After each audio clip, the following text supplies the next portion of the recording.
નમસ્કાર મિત્રો, વિડીયોમાં તમારું સ્વાગત છે। જી હા મિત્રો, અત્યારે હાલ મોટા અને મહત્વના સમાચાર સામે આવી રહ્યા છે। તો મિત્રો વાત કરીએ તો કર્ણાટકના એક શખ્સે વડાપ્રધાન નરેન્દ્ર મોદીને મારી નાખવાની ધમકી આપી છે। મોહમ્મદ રસુલ કાદર નામના આ શખ્સે સોશિયલ મીડિયા પર એક વિડીયોમાં કહ્યું છે કે જો કેન્દ્રમાં કોંગ્રેસની સરકાર બની તો હું વડાપ્રધાન નરેન્દ્ર મોદીને મારી નાખીશ। જી હા મિત્રો, અત્યારે હાલ મોટા સમાચાર સામે આવી રહ્યા છે। તો મિત્રો સમાચારમાં વધુ વિગતવાર વાત કરીએ તો વિડીયોમાં મોહમ્મદ રસુલે તલવાર લહેરાવતા જોઈ શકાય છે।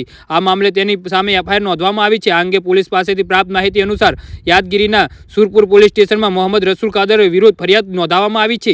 જી હા મિત્રો, અત્યારે હાલ મોટા સમાચાર સામે આવી રહ્યા છે। હૈદરાબાદ સહિત વિવિધ સ્થળોમાં તેની શોધ ચાલી રહી છે।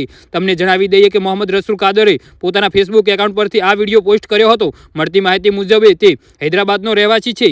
જી હા મિત્રો, તેની શોધમાં અનેક જગ્યાએ દરોડા પાડવામાં આવી રહ્યા છે। લોકસભાની ચૂંટણી પહેલા જ આ પ્રકારની ધમકીઓ સોશિયલ મીડિયામાં વાયરલ થતા સુરક્ષા એજન્સીઓ એલર્ટ થઈ ગઈ છે।